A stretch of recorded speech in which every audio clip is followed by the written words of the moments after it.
I used to be a worship pastor back in Ukraine for more than 20 years, and I've seen God's amazing miracles in my life, in the life of my family. But the whole deliverance from the war was a one big miracle. But it was early morning in February, 6 o'clock, when we wake up with a phone call from my mother-in-law, and she said, they're gonna attack Ukraine, full-scale invasion. And I was skeptical again, like, that's not gonna happen. And she called us when it started, and she said, I told you, they're gonna do it. They started. When I opened my window, I looked at outside. We were staying at the 8th floor.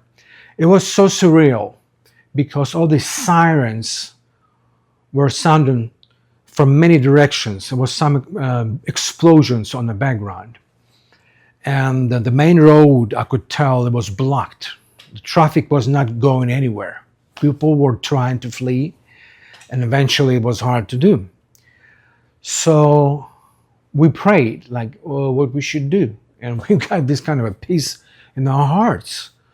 Like, we don't have to panic because, first of all, you cannot do much about it now. We could not go anywhere. So we went outside with our family. At the time, we were pregnant with our third baby, David. And it was quite strange, like, how are we going to manage it? Because we're pregnant. It's like 8 months of pregnancy. It's not easy to go anywhere. So we made a phone call to one of the local pastors, and he had a ministry outside of Kiev. And I said, hey, listen, do you have any space for us in case we come? And he said, you're not going to believe, but about an hour ago, another pastor called and asked the same question about place for them to come. And I said, no, because God told me, you're going to come. I was like, wow, that was kind of God right there. And we went there. It took actually 3 to 4 hours for us to pack. But the time when we were ready was like 9 p.m. All roads were clear. And it was actually perfect timing because next day, some streets shooting started. Real shooting. It was dangerous to be outside. And I'm so thankful to God. We were not there at the time. On the second day after war started, they came up with a law, no man allowed to leave country except if they're older than 60, handicapped, or having 3 children younger than 18. At the time, we were joking about it. At the time, we were having 2.5 children. Honestly, when they reject our petition to leave country, I got a peace. Like, oh, okay, we're not going anywhere. Fine, I have a peace. It was like, this is so bizarre. But I made a phone call to one of my friends, and she said, if you want to go to western part of Ukraine, just name me the city. And by the time, I made my calculations, by the time we would go to closer city, there would be a curfew time. So there was only one city really available for us to go. And we went there. There was some church member who met us there. We spent the night in the apartment. Next morning, he came to us and he said, listen, I'm going to take you to my house, which is outside of the city. The place, what God has prepared for us, was amazing.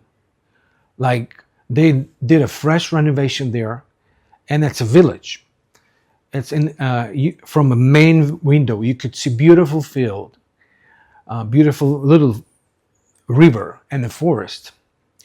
And it was perfect time of peace for us. When the baby was born, we could leave country, and we had couple options really. So we had an invitation to England. We had some friend of us there. Also knew some people who made it to Canada, and they loved it. And we also knew some people who made it to States. We prayed, like, God, where we should go. We don't know anything about those places, just the name of the countries, that's all. And I felt in my heart we have to go to United States. It was like even like kind of a sensation, like it's going to be a trust to God. Like you're going to trust because you step into unknown and you're going to trust God. We were connected with some non-profit organization. They were helping refugees to find sponsors, to find places, to find. It doesn't have to be America necessarily. It could be any country, even Australia. So because of the size of a family, it was hard to find sponsors. We found sponsors for us, but also we need, because sponsors live in different state, but we prayed about place where we have to go, and God said, go to North Carolina.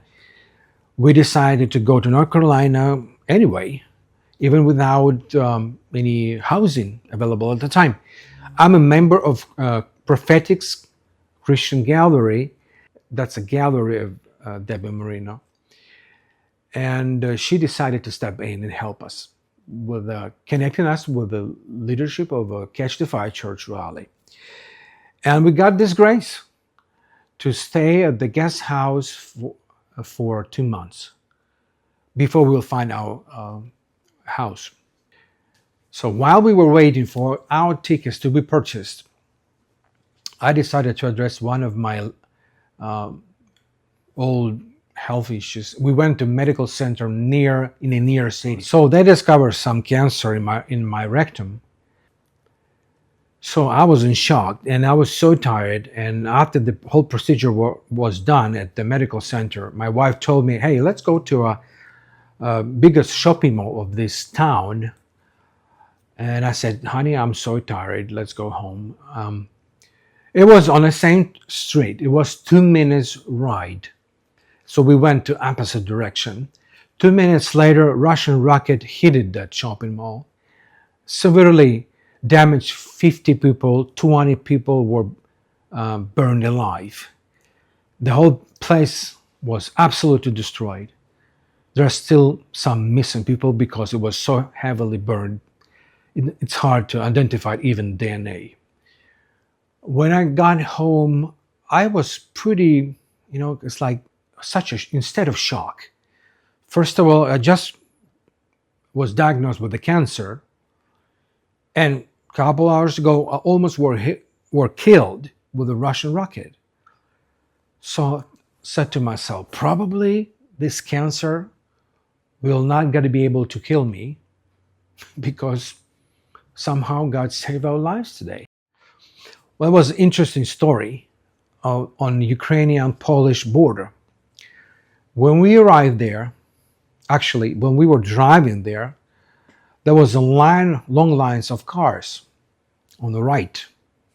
On the left side, which would be facing the traffic, there were no cars. But because we had a newborn in our car, I thought it's going to be a disaster if we're going to stuck in this line.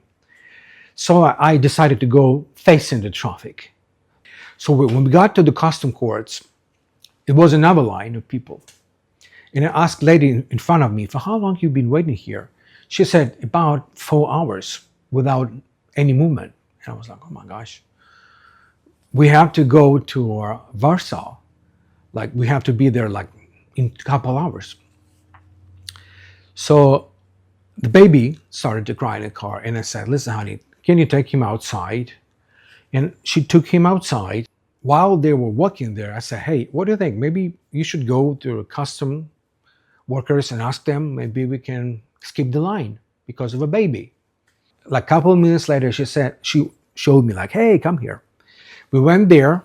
It was amazing because it was 15 minutes before the shift, which was good because they were really fast doing their job because they wanted to go home, right? And then the guy showed up who is responsible for hunting national treasures and gold and diamonds. So it was big tubes. And he said, what's in the tube? I said, art. And it was like, oh my gosh, art. Now he has to go through it. But he didn't have time for that. So none of our luggage was ever checked. Not in Ukraine, not in Polish border, not even in the United States, which was a miracle. because I had on me 27 kilograms of art supplies, oil paint in the tubes. And later I heard terrible stories about custom situations when you have to describe every tube, what's inside, and they can get in every tube looking for maybe some drugs or whatever. But that was a grace on us. We were able to get through the customs pretty quickly. And the very last flight was scheduled from Washington, D.C. to Raleigh. We arrived like it was already gone. It had to be gone. And what happened, because of a storm in Raleigh, which happens a lot here, the flight was delayed. So we were able to get on the right flight. That was another God's miracle for us. And when we got here, it was amazing. Like Catch the Fire Church met us here. Everybody was so friendly. There were some people who invited us to their houses, sharing their meal, helping us, sending clothes, food, money. It was extremely helpful because we didn't know what's going to happen. I could not work for a long time because approximately a month and a half after we arrived here, I started a chemo and radiation therapy here, which made me sick. I could not work.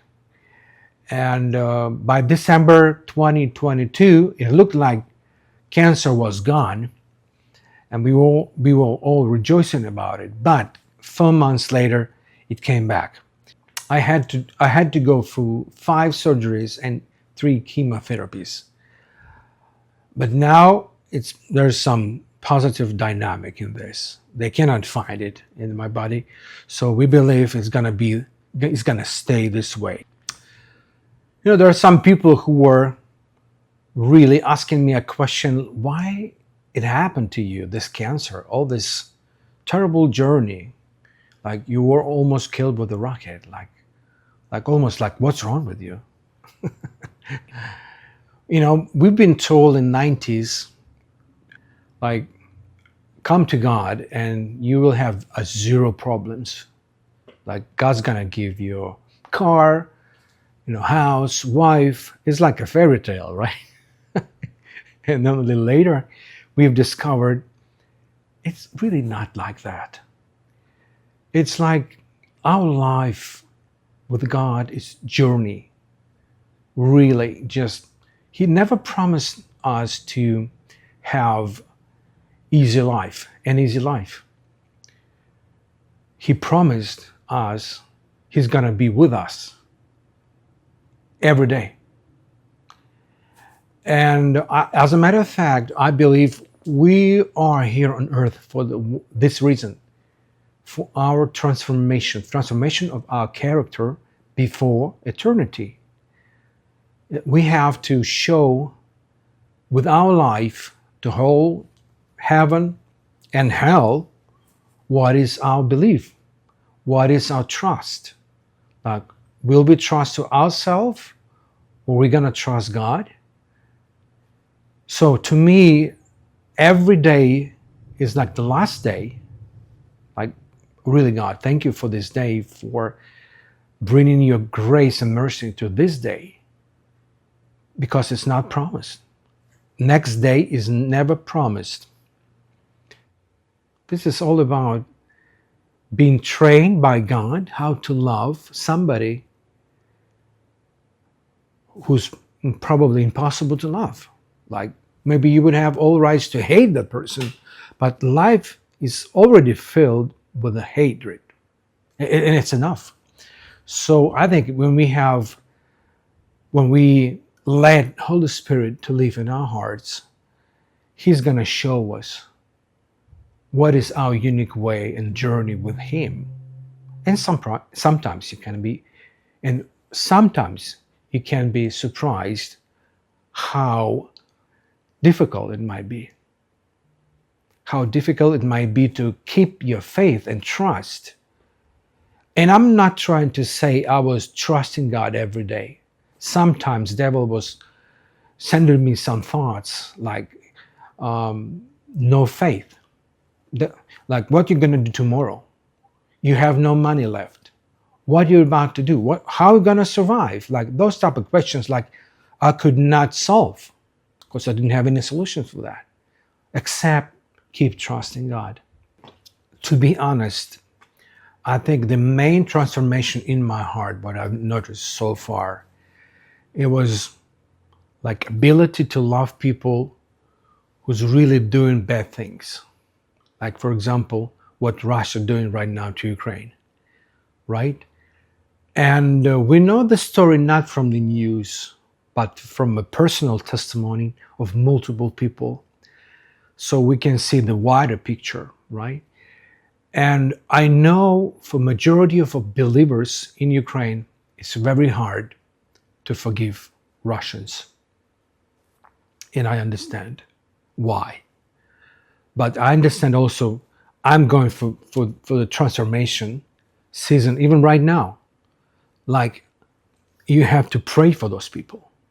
You have to really pray for those people and ask God to give you love for them because He still loves them.